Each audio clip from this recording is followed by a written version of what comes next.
Peygamber sallallahu aleyhi ve sellem bir günü asır vaktında, diger mezgili. Digerden bilesizler, diger degen bul gün batayın dep kalgan mezgil. Joğusu asır namazı vakti dep koydu. Diger degen mындай gün bilen kızıl bolup subhana batıp baratat. Ar jakta biraz bir найза boyu kaldı. Oşon diger dep koydu. Oşol mezgilde negizi көп вакыттарда жанагындай bir окутка берилип, bir жайында biz çöp чабып атканда ошондой салкында чабып алалы деп жантылашабыз го туурабы. Салкында bir мындай шаарыктар болсо салкында эс алып алалы дешет экен. Салкында сугарып алайын дейсиң, салкында бир аз кичине мындай колдонуп бүтүрүүгө аракет кылабыз го. Бирок ошол дигер мезгилинде өзгөчө мусулмандар Алланы эстеп отуруш керек болот. Ошол мезгилде негизи кичинекей балдарды көчөгө чыгарган болбойт. Шариаттын өзүнө жакшы эмес дигер мезгил. Күн батып баратканда чыгарса ошол мезгилде жин шайтандын бардыгы тең жер жүзүнө каптап турган болот экен. Жанагындай жамгырында жааганда чачырайт го, же болбосо суу бир машина өтүп кетсе жаагында суу чачыраганда адам ошондой сыяктуу болуп жин шайтандын бардыгы тең жер жүзүнө ушундай жүргөн болот экен да. Ошол вакыттарда мисалы алса туура эмес жерге зара кылып алсаң бир адам, туура эмес жерге түкүрүп алсаң, туура нерсени тээп ала турган болсоң, туура эмес нерсени басып ала турган болсоң, ошол мезгилде эмне болот экен? Жин шайтандар адамдарга кирип кетет. Бүт сыйкырлардын бардыгы тең ошол мезгилде күчөйт. Эгер бир адам дубаланып калган болсо, дигерден кийин баштайт ооруп. Оорусу ошол мезгилде кеч маамда, кеч кирип баратканда баштайт. Баарыңар эле ушундай барлар сезип эле жүрөсүңөр аны. Субхана, ошол мезгилде адамдардын ачуусу келип баштайт. Бирок эмне бу айтайын деген нерсе башка, бирок ошол дигер маалында пайгамбар саллаллаху алейхи ва саллям ушундай бир кутбага чыгып, кутба деген мечитте жанагындай билесиздер, минбар бар. Минбарда ушундай бир ушундай 3 тепкич болгон нерсе бар, ошону кутба дейт. Анан пайгамбар саллаллаху алейхи ва саллям ошол кутба деген дагы бир мааниси мындай бир адамдарга, элдерге мындай насаат айтуу деген сөз. Ошо насаат айтып жатып ушундай деди. Адам баласы ар түрдүү мүнөздө болот. Адам баласы bir günü asır vaktında, diger mezgili. Digerden bilesizler, diger degen bul gün batayın dep kalgan mezgil. Je bolsо asır namazı vakti dep koydu. Diger degen mындай gün bilen kızıl bolup subhana batıp baratat. Ar jakta biraz bir найза boyu kaldı. Oşon diger dep koydu. Ошол мезгилде негизи көп вакыттарда жанагындай bir окутка берилип, bir жайында biz çöp чабып атканда ошондой салкында чабып алалы деп жантылашабыз го туурабы. Салкында bir мындай шаарыктар болсо салкында эс алып алалы дешет экен. Салкында сугарып алайын дейсиң, салкында бир аз кичине мындай колдонуп бүтүрүүгө аракет кылабыз го. Бирок ошол дигер мезгилинде өзгөчө мусулмандар Алланы эстеп отуруш керек болот. Ошол мезгилде негизи кичинекей балдарды көчөгө чыгарган болбойт. Шариаттын өзүнө жакшы эмес дигер мезгил. Күн батып баратканда чыгарса ошол мезгилде жин шайтандын бардыгы тең жер жүзүнө каптап турган болот экен. Жанагындай жамгырында жааганда чачырайт го, же болбосо суу бир машина өтүп кетсе жаагында суу чачыраганда адам ошондой сыяктуу болуп жин шайтандын бардыгы тең жер жүзүнө ушундай жүргөн болот экен да. Ошол вакыттарда мисалы алса туура эмес жерге зара кылып алсаң бир адам, туура эмес жерге түкүрүп алсаң, туура нерсени тээп ала турган болсоң, туура эмес нерсени басып ала турган болсоң, ошол мезгилде эмне болот экен? Жин шайтандар адамдарга кирип кетет. Бүт сыйкырлардын бардыгы тең ошол мезгилде күчөйт. Эгер бир адам дубаланып калган болсо, дигерден кийин баштайт ооруп. Оорусу ошол мезгилде кеч маамда, кеч кирип баратканда баштайт. Баарыңар эле ушундай барлар сезип эле жүрөсүңөр аны. Субхана, ошол мезгилде адамдардын ачуусу келип баштайт. Бирок эмне бу айтайын деген нерсе башка, бирок ошол дигер маалында пайгамбар саллаллаху алейхи ва саллям ушундай бир кутбага чыгып, кутба деген мечитте жанагындай билесиздер, минбар бар. Минбарда ушундай бир 3 тепкич болгон нерсе бар, ошону кутба дейт. Анан пайгамбар саллаллаху алейхи ва саллям ошол кутба деген дагы бир мааниси мындай бир адамдарга, элдерге мындай насаат айтуу деген сөз. Ошо насаат айтып жатып ушундай деди. Адам баласы ар түрдүү мүнөздө болот. Адам баласы ар түрдүү мүнөздө болот. Мүнөзү ар кимдики ар кандай болот, эч качан бирдей болбойт.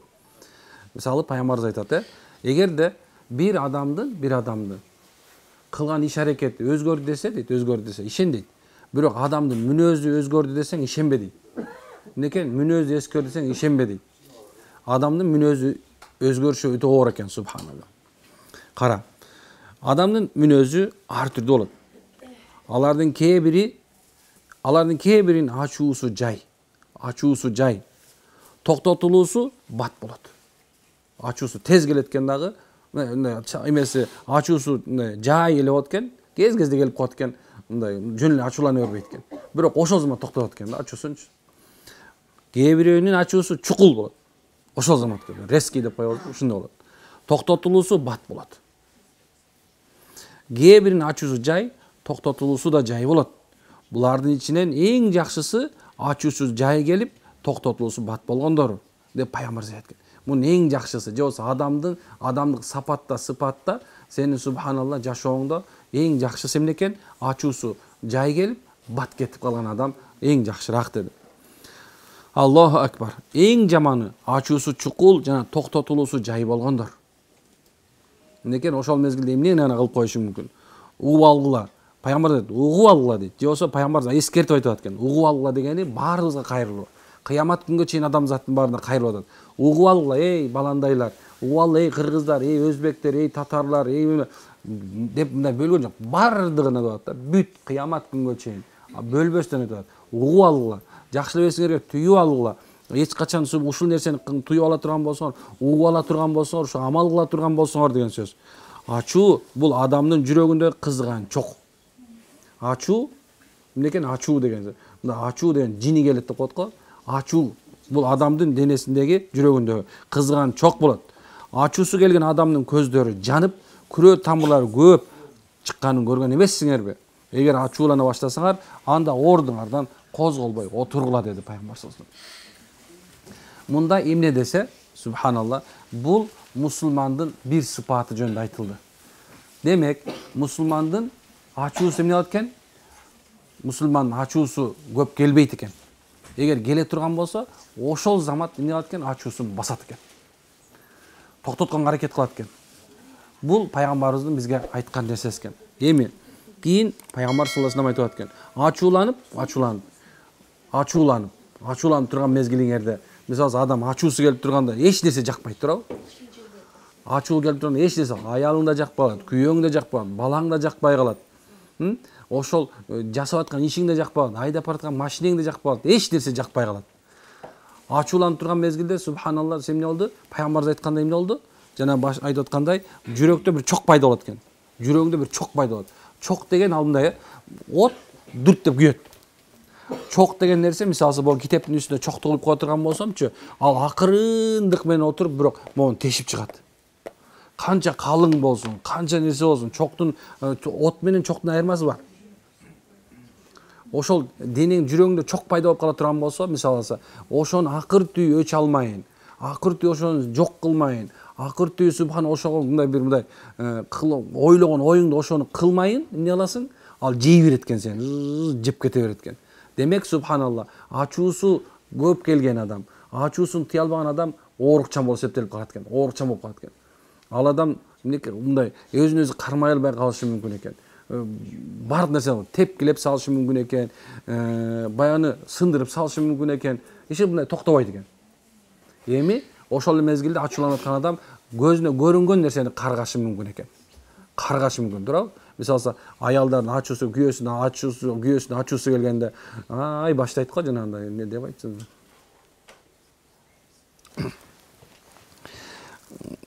Фитир садака чогулуп жүрөм бир жолу.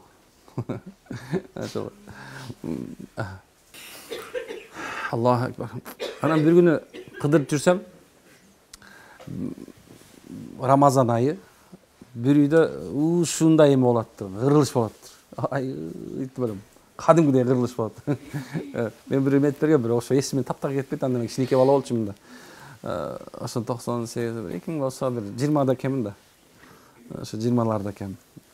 Анан эмне кылыш керек? Таң кыйкыр ызычы болот үйгө, эми кириш керек болуп калды.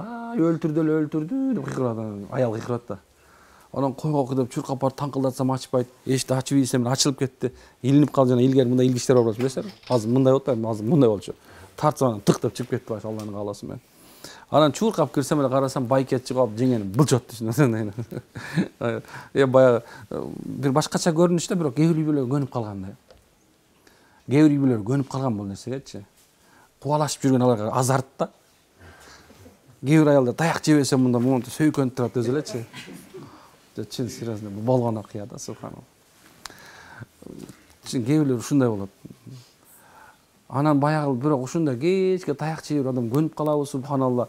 Акырында ушундай болуп калат экен чын. Мен бирөөнү салып көргөн бирок ошондой болсо да. Анан баягы эптеп ажыраштырып койдум. Мени карап туруп баягы байке сабап аткан да. Сабап атканын мени ой молдоке ассаламу алейкум деп тура калды баягы. Тиги деле аял тура калды. Оңдон башта оңдон туруп. Монда отуруп калды баягы унчукпай эле. Ыйлап анан кийин ой бул кой болбойт да астагфирулла бул нерсе.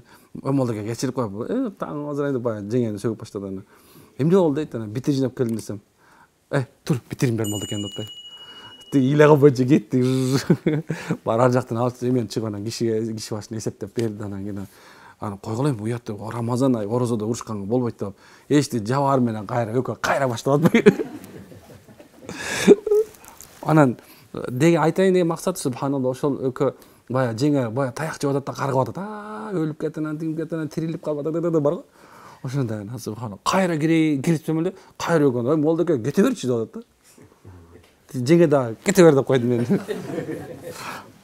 Дегени субханалла кээ бирде мындай көнүп калган каргыштар бар. Буга жатпайт ал. Просто адам бул өзү ушундай экен да.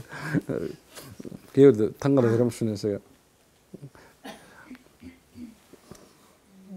Өзү жашоо бар го. Ушундай экен да биз билбейт экенбиз кээ бир убактарда кандай эме. Кээ бир адамдар ошого көнүп калат экен. Кубалашып жүрө берет экен. Ушундай нерсе. Мен ойлоп турмун, адамдар баягы арак ичип жүрө эле, жанагындай бир сабап эле мушташып жүрсө эле ортолорунда бир жакшы нерсе болбойт го депчи. Конечно, бул жашоо өзү жакшы эмес, Кудай Таала жашоону бир эле берет да бизгечи. Бир эле келди, мисалы 60 70 жылбы, балким жашообуз мындай определенный эле мезгил да болду. Бир нече убакыттан жашообуз бүтөт. Анан ойлой бересиң да жакшы жашап өтүш керек го, баягы обязательно курсагың ток, кийимиң бүтүлмөсө балким бир мындай бир өзүңдүн бир жашоодо бир нерсеге жетипчи. Бир бактылуу жашоодон издейт да адамчы. Дайыма бир нерсе жүрөктүн тынчтыгын издейт да.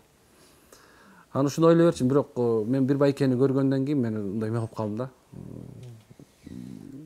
Адам субханалла сөзсүз эле бул баягы сөзсүз эле баягы жакшы жашаш, же болбосо мындай бир нерсе жеңе каза болуп калды.